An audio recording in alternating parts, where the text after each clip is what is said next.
Halo Baraya, selamat datang di channel Film Semenit. Semoga kalian sehat selalu ya. Kali ini Mimin akan membawakan 5 rekomendasi alur cerita film untuk kalian. So, nggak usah berlama-lama lagi, kita langsung intro dulu guys.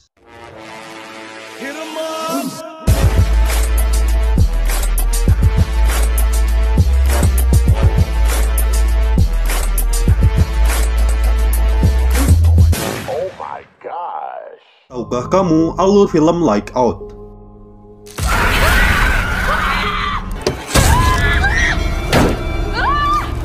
Di awal film kita melihat seorang kakak cantik yang bernama Rebecca.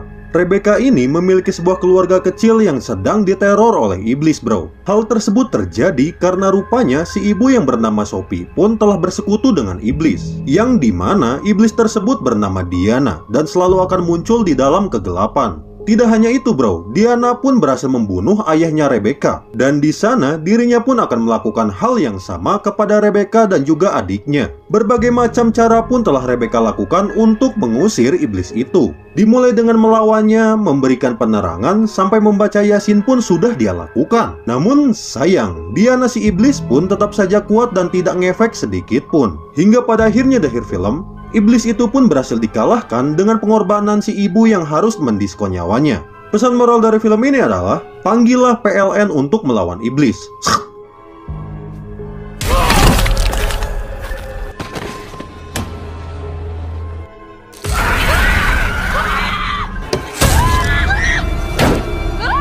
Tahukah kamu alur film Scarface Part 1? Di awal film kita melihat seorang laki-laki yang bernama Antonio Montana, atau kita sebut saja dia Tony. Tony ini bukanlah laki-laki biasa bro, dan walaupun badannya kecil, dirinya memiliki nyali atau sima yang cukup edan bro. I kill a communist for fun, but for a green card, I gonna carve him up. Di sana kita juga diperlihatkan dengan sahabat Tony yang bernama Manny. Pada awalnya mereka berdua pun hanyalah orang biasa guys. Namun pada suatu waktu, tiba-tiba mereka pun ditawarkan pekerjaan haram oleh seseorang yang bernama Lopez. I need a guy with stealing his balls. Not over here. Perlu diketahui bro, bahwa si Lopez ini adalah salah satu bos mafia besar yang ada di kota. Dan di sana, Tony pun diberikan misi untuk membunuh dan juga mengedarkan narkoba. Dan, dengan sangat rapih, Tony pun berhasil menjalankan misi dengan sangat baik.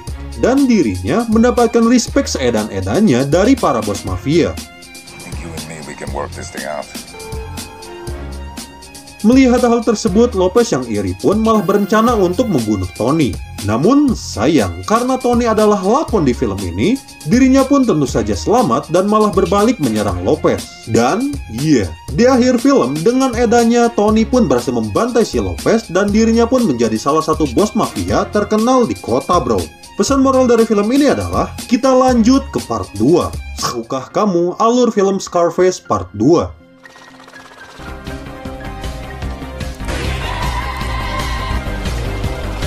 Di awal film, Tony yang berhasil membantai Lopez pun, dirinya sekarang menjadi salah satu bos mafia yang ada di kota bro. Terlihat dirinya pun mendapatkan kekuasaan, uang, dan juga istri yang sangat cantik mandraguna. Namun bukannya ketenangan yang dia dapatkan, Tony justru menjadi orang yang sangat temperamen dan juga arogan. Hal ini tidak lain dan tidak bukan karena selama memiliki uang, Tony selalu saja menghirup gula donat yang membuatnya pun menjadi orang yang sangat terungsing. Dan di tengah kekayaannya, Tony pun malah mendapatkan masalah yang cukup besar, yaitu dirinya telah berani membunuh salah satu anggota mafia dari rivalnya. Dan dengan adanya hal tersebut, akhirnya Tony pun menyatakan perang dengan para bos mafia. Namun sayang guys, di akhir film, Tony pun akhirnya harus COD-an dengan malaikat maut karena dibantai oleh puluhan musuh di rumahnya. Pesan moral dari film ini adalah, sebanyak apapun harta dan tahtamu tidak akan berguna jika kamu mati.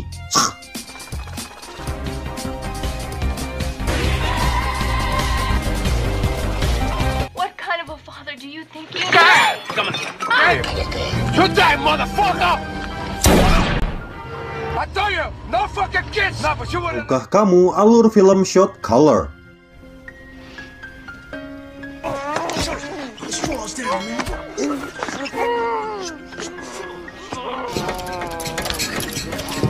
Di awal film kita melihat seorang pria culun yang baru masuk penjara. Ya, dia bernama Jacob. Dirinya didakwa atas kematian teman-temannya.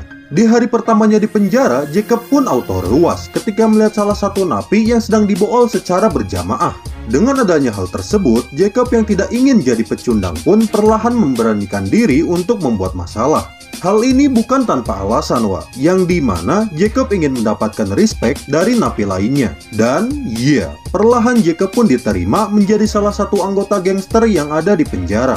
Namun sayang bro, Jacob pun malah ditugaskan untuk membunuh, mengedarkan narkoba, dan yang lainnya. Sehingga dirinya yang ketahuan pun malah dijatuhi hukuman yang lebih berat oleh polisi. Seiring berjalannya waktu dan kerasnya hidup di penjara, Jacob pun perlahan menjadi pribadi yang sangat edan bro. Hingga pada akhirnya di akhir film, dirinya pun berhasil mengalahkan ketua gangster tertinggi yang bernama The Beast. Dan Jacob pun akhirnya menjadi orang nomor 1 di penjara. Pesan moral dari film ini adalah, kuatkanlah nyalimu dan jangan pernah jadi pecundang. You stick to your own race. The only thing we got in here is our respect. The safety of these numbers comes with a price. There are no free rides here. Welcome to the family, brother.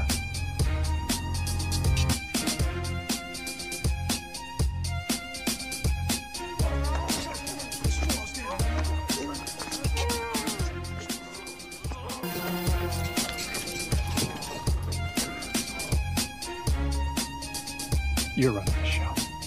Tahukah kamu alur film Outside the Wire?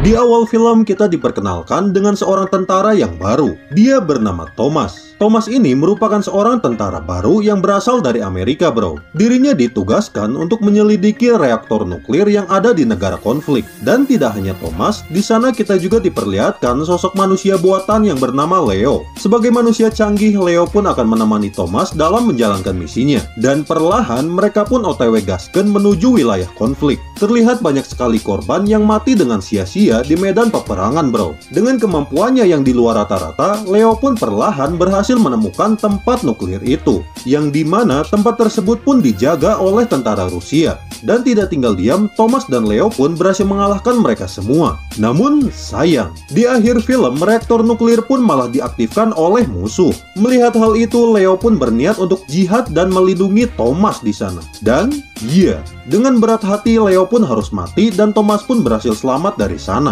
Pesan moral dari film ini adalah, berkorbanlah untuk hal yang positif.